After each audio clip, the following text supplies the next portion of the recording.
నిన్న నా మనోగతం చూశాం.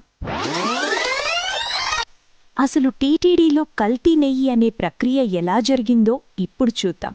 జగన్ 2019లో తన ప్రభుత్వం ఏర్పడిన తర్వాత తన తాబేదారులను, బంధువర్గాన్ని ఎక్కువ సొమ్ము కొల్లగొట్టే చోట్ల నియమించాడు జగన్. టీటీడీ చైర్మన్గా బాబాయి వైవి సుబ్బారెడ్డి, ఈవోగా ధర్మరెడ్డిని రంగంలోకి దించాడు.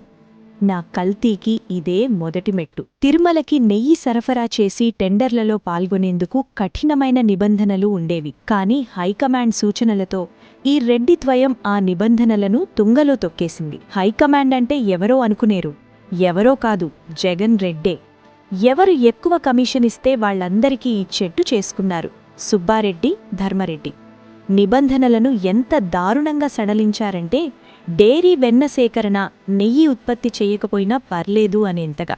అలా సడలించిన తర్వాతే భోలేబాబా లాంటి ధగాకోరు సంస్థలు టీటీడీకి కల్తీ నెయ్యి సరఫరా చేయడం మొదలుపెట్టాయి. ఈ తంతంతా నడిపించడానికి వైవి సుబ్బారెడ్డి పిఏ చిన్నాపన్న, గోశాల డైరెక్టర్గా ఉన్న భూమన కరుణాకర్ రెడ్డి బంధువు కసిరెడ్డి హరినాథ్ రెడ్డి పావులుగా మారారు.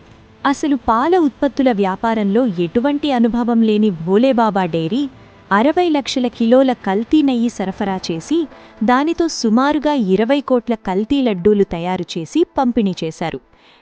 ఇలా దఫాదఫాలుగా 250 కోట్ల రూపాయలు కొల్లగొట్టారు. మీరొకటి గమనించారో లేదో, జగన్ రెడ్డి ఎప్పుడైనా తిరుమల లడ్డూను తినడం చూశారా? తినడు.